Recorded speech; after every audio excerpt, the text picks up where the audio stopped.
હર હર મહાદેવ મિત્રો આજે આપણે વાત કરીશું વીરપસલીના વ્રત વિશે। વીરપસલીનું વ્રત કેવી રીતે થાય અને એ વ્રતનો શું ફાયદો થાય અને એની વિધિ શું છે, આ તમામ માહિતી આપણે આ વિડીયોના માધ્યમથી આપીશું। મિત્રો, શ્રાવણ માસના કોઈ પણ રવિવારથી આ વ્રત લઈ શકાય છે અને બીજા રવિવારે તેની પૂર્ણાહિત થાય છે। ભાઈના કલ્યાણ માટે, તેના દીર્ઘાયુ માટે બહેનો આ વ્રત કરે છે। પોતાના ભાઈના લાંબુ આયુષ્ય માટે બહેનો આ વ્રત અચૂક કરતી હોય છે। ભાઈ તેને યથાશક્તિ ભેટ આપે છે અને તેના આશીર્વાદ મેળવે છે।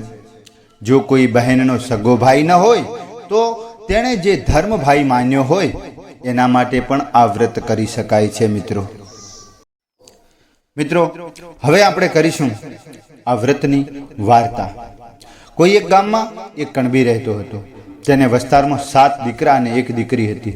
7 ભાઈઓ અને બહેનો બધા જ પરણેલા હતા। નાનો ભાઈ માયાળુ અને ભલો હતો, જ્યારે 6 મોટા ભાઈ હતા એ કપટી હતા। તેમણે નાના ભાઈને અલગ કાઢ્યો અને બહેનના સાસરિયામાં કંઈક કંકાસ થયો છે એટલે બહેન પોતાનો નસીબનો વાત કાઢી અને પોતે પોતાના નાના ભાઈ સાથે રહેતી। તેની મા પણ નાના ભાઈ સાથે જ રહેતી। આ મોટા જે ભાઈઓ હતા એ બધા છળ કપટ કરી અને પૈસા ખૂબ કમાઈ લેતા હતા અને ઘણા બધા પૈસા કમાઈ અને ઢગલો કરી દીધા હતા। પણ જ્યારે નાનો ભાઈ હતો એ ખેતરમાં મજૂરી કરીને માંડ ગુજરાત ચલાવતો હતો। આથી નાના ભાઈને મદદ કરવા માટે બહેન પોતાના મોટા ભાઈઓ જોડે કામ માગવા માટે ગઈ। ત્યારે અભિમાની છઠેલી ભાભીઓએ એને કહ્યું કે નણંદબા, તમારાથી થાય તો ઢોર ચારવાનું કામ કરો। બહેનને તો કામ જ જોઈતું હતું। તેણે હા પાડી દીધી। સાંજે ભાભીઓ જે કંઈ વધ્યું ઘટ્યું ખાવાનું આપે તે ઘરે લઈ અને વેચી અને પછી એ ખાઈ લેતી। એક વખત ઢોર ચારી રહી હતી, ત્યાં કેટલીક છોકરીઓ એ વ્રત કરતી જોઈને આ બહેને પૂછ્યું, બહેન, તમે આ શેનું વ્રત કરો છો? એક છોકરી બોલી, આજે વીરપસલી છે, અમે વીરપસલીના દોરા લીધા છે અને એ દોરા અમે અમારા ભાઈના જમણા હાથે બાંધીશું અને ભાઈનો ખોબો ભરાય એટલું અનાજ રાંધીને જમીશું। બહેને કહ્યું, એનાથી શું લાભ થાય? છોકરી કહે, ભાઈ બહેનને યથાશક્તિ ભેટ આપે અને બહેન ખુશ થઈને ભાઈને આશીર્વાદ આપે, જેથી ભાઈનું આખું વર્ષ સુખ શાંતિથી પસાર થાય છે। બહેને પૂછ્યું, આ વ્રત કેવી રીતે થાય? છોકરીએ કહ્યું, આ વ્રતમાં દોરા આની 8 શેરો લેવાની, દોરાની 8 શેરો લઈ અને 8 ગાંઠો વાળવાની અને 8 દિવસ રોજ સવાર સાંજ દોરાને ધૂપ દેવાનો। ધૂપ ન હોય તો દીવા ઉપર પણ ચડાવી શકાય, એ પછી જ જમી શકાય।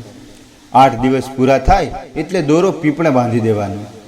આમ કહી અને તેણે 8 દોરા બનાવી આપ્યા અને તેણે કહ્યું, આમાંના 7 દોરા તમારા ભાઈના કોંડે બાંધજો અને 8મો દોરો છે એ પીપળે બાંધી દેજો। બહેને હરખભેર થઈ અને દોરા લઈ લીધા અને તેમનો આભાર માની અને તે પોતાના ઘરે આવી અને ધૂપ દઈ અને જમવા બેઠી। 8 દિવસ સુધી તેણે દોરાને ધૂપ દીધા। 8મે દિવસે બહેન તો હરખથી થઈને પોતાના ભાઈના ઘરે ગઈ। મોટા ભાઈઓના ઘરે જઈ અને દોરા બાંધવા માંડી, પરંતુ ભાભીઓએ છણકા કરી અને તેમના કોંડામાંથી દોરા કાઢી નાખ્યા અને નણંદને હળદૂત કરી અને કાઢી મૂકી। બહેન નિરાશ થઈ અને ઘરે આવી। એ વખતે નાનો ભાઈ હાજર હતો। તેણે હેતથી નાના ભાઈના કોંડે દોરો બાંધ્યો। નાને ભાઈએ સ્નેહથી 1.25 શેર કોદરા, જે એણે પોતાના ખેતરમાં વાવવા માટે દુકાનથી ઉધાર લીધા હતા, તે બહેનને આપી દીધા અને સાથે એક માટીનું ઢેફું અને ત્રોંબાનો એક પૈસો આપ્યો। બહેને ભાઈના ઉવારના લેતા કહ્યું, ભાઈ, કોદરા એ મારે મન કબૂદ છે, માટીનું ઢેફું એ મારે મન ગોળ છે અને ત્રાંબાના પૈસો એ મારા માટે રૂપિયા છે।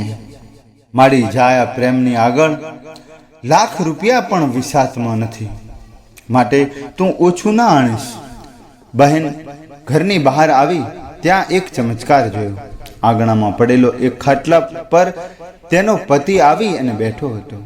ઘણા વર્ષે તે આજે તેને તેડવા આવ્યો હતો. મા પાસે સાસરે જતી દીકરીએ આપવા માટે કંઈ જ ન હતું. આથી તે મોટા દીકરાની વહુ પાસે ગઈ. તેણે પોતાના ઉતારેલા સાલ્લાની પોટલી સાસુમાને આપતા કહ્યું, નણંદબાને અમારા તરફથી આ ભેટમાં આપજો. અને સાસુ ખુશ થઈ અને એ પોટલી દીકરીને આપી દીધી. જમાઈ દીકરીને લઈને ચાલતો થયો. ચાલતા ચાલતા એક તળાવ પાસે આવ્યા. સવારે નાહ્યા ધોયા વગર નીકળ્યા હતા એટલે બહેન નાહવા પડી. અને નાહ્યા પછી તેણે વર પાસે સાલ્લો માગ્યો. પતિએ કહ્યું, કયા રંગનો સાલ્લો આપું? આ સાંભળી અને બહેન વિચારમાં પડી ગઈ. તેને થયું, ભાભીએ ચિંથરા જેવા સાલ્લા આપ્યા છે એટલે પતિ મસ્કરી કરતા બોલે છે. પણ તેણે જોયું તો જાત જાતના એની અંદર સાલ્લા હતા. તે મનોમન સમજી ગઈ કે આ બધો રૂડો પ્રતાપ તેના વ્રતનો હતો.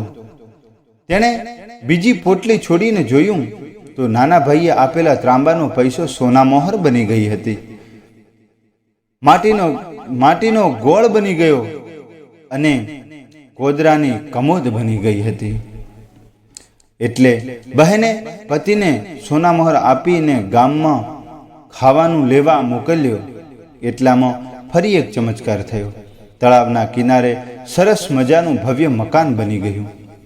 બહેન તો એ મકાનની ત્રીજા માળની બારીમાં શણગાર સજી અને પતિની વાટ જોતી હતી. થોડી વારે પતિ ઘરે આવી પહોંચ્યો અને તળાવના કિનારે આવું આલિશાન મકાન જોઈ વિચારમાં પડી ગયો. ત્યાં ત્રીજા માળની બારીમાં જોઈ તેની વહુએ બોલાવ્યો અને કહ્યું, સ્વામી, આ બધો રૂડો પ્રતાપ મારા વ્રતનો છે. અંદર આવો, હું જલ્દી રસોઈ બનાવી નાખું. બહેને ચૂલો ખોદવા માંડ્યો, પણ ત્યાં ખોદે ત્યાં તો સોના મોહરો નીકળે છે. આથી તેણે ધરતીમાને પ્રાર્થના કરી કે હે ધરતીમાં, હવે ખમૈયા કરો, ચૂલા વગર હું રાંધીશ કઈ રીતે? છેવટે તેણે એ જગ્યા પર ખોદ્યું, ત્યાં માટી નીકળી અને ત્યાં ચૂલો બનાવી અને રાંધવાની તૈયારી કરવા માંડી. આમ વર વહુ ખાય પીવે અને મજા કરે છે. આ બાજુ બહેનના ગામમાં એકાએક દુકાળ પડતા તેના પિયરિયા મજૂરી કરવા માટે પરગામ જવા નીકળ્યા. ચાલતા ચાલતા બહેન મકાન પાસે આવ્યા અને તેમને આશા બંધાઈ કે અહીં જરૂર હશે કામની, અહીંયા કામ મળી રહેશે અને રોટલો પણ મળી રહેશે.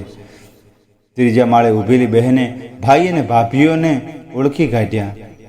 તેણે 6 ભાઈઓ તથા 6 ભાભીઓને બાગમાં સતત મજૂરી કરવાનું કામ લગાડી દીધા અને નાના ભાઈ ભોજાઈને અને પોતાના માતા પિતાને પોતાની પાસે આરામથી રાખ્યા. 6 ભાઈ ભોજાઈ જમીન ખોદીને કંટાળી ગયા. તેઓ મજૂરી કરે તો તેમને સાંજે ખાવાનું મળતું, જ્યારે નાના ભાઈ ભોજાઈ અને માતા પિતા વગર મજૂરીએ એશ આરામથી ખાઈ પીને લહેર કરવા લાગ્યા. આથી તેઓ પોતાના નસીબનો વાત કાઢવા લાગ્યા.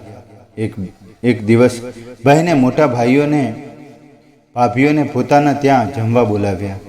તેમની સાથે નાના ભાઈ ભોજાઈ અને માતા પિતાને પણ જમવા બોલાવ્યા. બહેને મોટા ભાઈઓને થાળીમાં સોનાનો લાડુ પીરસ્યા અને ભાભીઓની થાળીઓમાં ચાંદીની લાડવા પીરસ્યા તથા વાટકામાં ખારી રાબ પીરસી. જ્યારે માતા પિતા અને નાના ભાઈ ભાભીની થાળીમાં ચૂરમાના લાડુ, દાળ, શાક, ફરસાણ પીરસ્યા. માતા પિતા અને નાના ભાઈ ભોજાઈ મોજથી લાડુ ખાતા જાય છે અને ઉપરથી દાળના હબડકા બોલાવતા જાય છે. જ્યારે મોટા ભાઈઓ અને ભાભીઓના મોઢા સામે ટગર ટગર જોઈને બેસી રહ્યા. આ તે કઈ જાતનો વ્યવહાર? બહેને જ્યારે તેમને ખાવા માટે આગ્રહ કર્યો ત્યારે તેઓ બોલી ઉઠ્યા, સોનાના લાડવા તો કાંઈ ખવાતા હશે અને આ રાબ તો ખારી છે. ત્યારે બહેને કહ્યું, ભાઈઓ, તમે મને હજુ ઓળખી નથી. ભાઈએ કહ્યું, શું? બહેને કહ્યું કે તમને હજી મને ઓળખી નથી. હું તમારી નાની બહેન છું. જ્યારે તમારી પાસે ધન હતું ત્યારે હું તમને ખારી રાબ જેવી લાગતી હતી અને એ વખતે તમને બહેન જીવે છે કે મરે એ જોવાની પણ ફુરસદ ન હતી. આ સાંભળી છોએ ભાઈઓ ચમકી ગયા.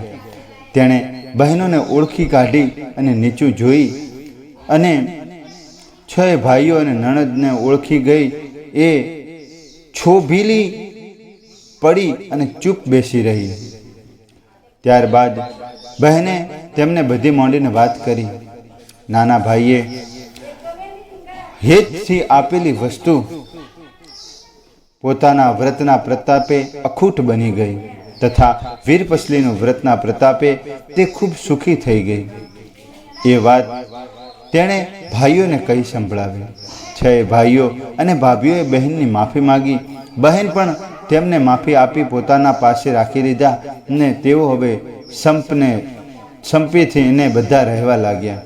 વીરપસલી વ્રત જેમ બહેનને ફળ્યું તેમ બધાને ફળજો. મિત્રો, આ વ્રત જો તમે કરો તો આ વ્રતથી બહેનને પણ લાભ થાય છે અને ભાઈને પણ લાભ થાય છે. તો મિત્રો, આ વ્રત હિન્દુ ધર્મની અંદર દરેકે ભાઈ અને બહેને કરવું જોઈએ.